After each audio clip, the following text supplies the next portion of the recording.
Hello friends. पिछली video में हम लोगों ने देखा कि 1699 में गुरु गोबिंद सिंह जी ने किस तरह खालसा पंथ की शुरुआत की। और आज की इस वीडियो में हम लोग गुरु गोबिंद सिंह जी और औरंगज़ेब के बीच के कॉन्फ्लिक्ट को कवर करेंगे। एक्चुअली प्रॉब्लम ये थी कि गुरु गोबिंद सिंह जी की बढ़ती हुई पावर औरंगज़ेब की आंखों में खटक रही थी, और इसीलिए इन दोनों के बीच में 4 बैटल्स हुई। ये बैटल्स थी first battle of Anandpur, second battle of Anandpur, battle of Chamkaur और बैटल ऑफ खिदराना।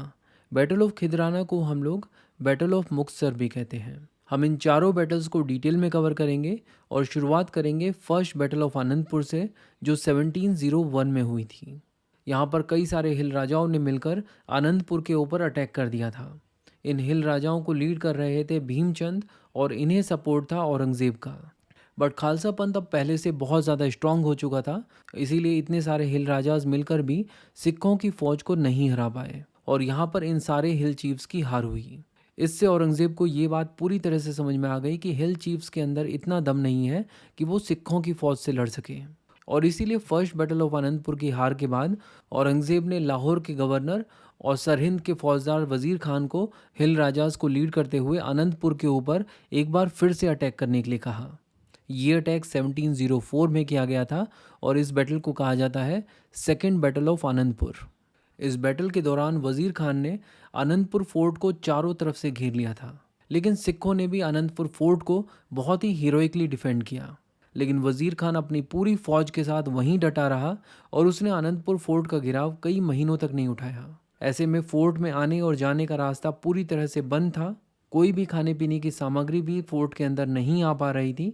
ऐसे में खाने पीने की वस्तुएं ख़त्म होने लगी और फोर्ट के अंदर भुखमरी फैल गई।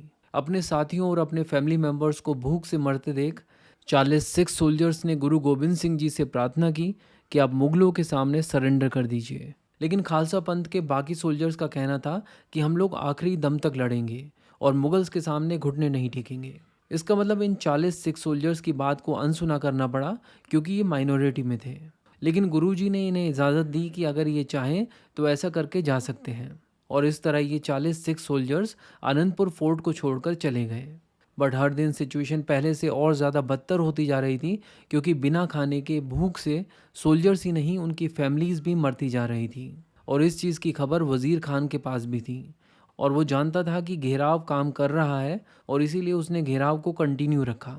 और इस तरह की सिचुएशन में मजबूरन गुरु गोबिंद सिंह जी को वज़ीर खान के साथ बातचीत का रास्ता खोलना पड़ा। गुरु गोबिंद सिंह जी ने वज़ीर खान को प्रॉमिस किया कि हम आनंदपुर फोर्ट आपके हवाले करने के लिए रेडी हैं। अगर आप आनंदपुर फोर्ट में मौजूद हम जितने भी लोग हैं, हम सब लोगों को सेफली यहाँ से निकल जाने दें। वज़ीर खान ने प्रॉमिस किया कि ठीक है, आप आनंदपुर फोर्ट हमारे हवाले कीजिए, हम आप सब लोगों को सेफली जाने देंगे। 1704 दिसंबर के महीने में आनंदपुर को छोड़कर सिरसा रिवर को क्रॉस करते हुए गुरु गोबिंद सिंह जी और उनके साथ जितने भी लोग थे, ये सब लोग यहाँ से निकलकर चमकौर पहुँचे, और यहाँ पहुँचकर इन्होंने चमकौर के मड फोर्ट को अपना डेरा बनाया। बट गौर करने वाली बात यह है कि गुरु गोबिंद सिंह जी और खालसा पंथ के जितने भी लोग आनंदपुर से निकले थे, उनमें से सिर्फ कुछ ही लोग चमकौर पहुँच पाए। ऐसा इसलिए हुआ क्योंकि वज़ीर खान ने अपना प्रॉमिस तोड़ दिया था, और जब ये लोग सिरसा रिवर को क्रॉस कर रहे थे, उस वक्त वज़ीर खान ने इनके ऊपर अचानक से अटैक किया, और ना सिर्फ सिख सोल्जर्स बल्कि उनके बीवी और बच्चों तक को मार डाला। इनफैक्ट गुरु गोबिंद सिंह जी के 4 बेटों में से 2 सबसे छोटे बेटों को भी यहाँ पर कैप्चर कर लिया गया था, और उनको सरहिंद ले जाकर जिंदा दीवार में चिन दिया गया था। और इसके बाद भी वज़ीर खान नहीं रुका, और उसने चमकौर के ऊपर भी अटैक कर दिया। और यहाँ पर दिसंबर 1704 में सिखों और मुगलों के बीच एक और बैटल हुई। इस बैटल को कहा जाता है बैटल ऑफ चमकौर। मुगलों की इतनी बड़ी फौज के अगेंस्ट गुरु गोबिंद सिंह जी मुट्ठी भर सैनिकों के साथ लड़ रहे थे, और इस बैटल ऑफ चमकौर में ज़्यादातर सिख सैनिक मारे गए, और इन सैनिकों के साथ ही शहीद हो गए गुरु गोबिंद सिंह जी के 2 बड़े बेटे भी। और ऐसा कहा जाता है कि मात्र 3 सैनिकों के साथ गुरु गोबिंद सिंह जी चमकौर से जैसे तैसे निकले और खिदराना पहुंचे। लेकिन खिदराना में उन्हें कई सारे और सिखों ने ज्वाइन किया, और उन 40 सिखों ने भी ज्वाइन किया जो अनंतपुर छोड़कर चले गए थे। इन 40 सिखों ने गुरुजी के सामने माफ़ी मांगी, और गुरुजी ने भी इन्हें माफ़ कर दिया। और अब 1705 में अपनी पूरी फौज के साथ वज़ीर खान गुरुजी को खोजते हुए खिदराना भी आ पहुंचा। और मई 1705 में खिदराना में गुरु गोबिंद सिंह जी ने मुगलों के अगेंस्ट चौथी और आखिरी जंग लड़ी। इस बैटल को कहा जाता है बैटल ऑफ खिदराना। यहाँ पर सिखों की फौज में गिने चुने सैनिक थे और ये गिने चुने सैनिक वजीर खान की लगभग 10 गुना बड़ी फौज के ऊपर टूट पड़े। और वो 40 सोल्जर जो अनंतपुर छोड़कर चले गए थे, वो इतनी बुरी तरह से वजीर खान की फौज के ऊपर टूटे कि वजीर खान की फौज तितर बितर होने लगी। एक एक सैनिक मुगल सेना के 100 सैनिकों के ऊपर भारी पड़ रहा था। वजीर खान इस दृश्य को देखकर इतना ज़्यादा भयभीत हो गया कि उसने पीछे हटने का निर्णय लिया और इस तरह वजीर खान की फौज भागते हुए नजर आई और मुगलों की यहाँ पर हार हुई। इस बैटल में मुगलों और हिल राजाओं के लगभग 3000 से भी ज़्यादा सैनिक मरे और उधर खालसा पंथ के लगभग 300 सैनिक शहीद हुए। इन 300 सैनिकों में से 40 वो सैनिक थे जो कि आनंदपुर छोड़कर चले गए थे और अब वापस आकर गुरुजी से माफ़ी मांग ली थी और गुरुजी ने भी इन्हें माफ़ कर दिया था। लेकिन जिस तरह ये इस मैदान में लड़े हैं, गुरुजी ने इन्हें नाम दिया मुक्ते।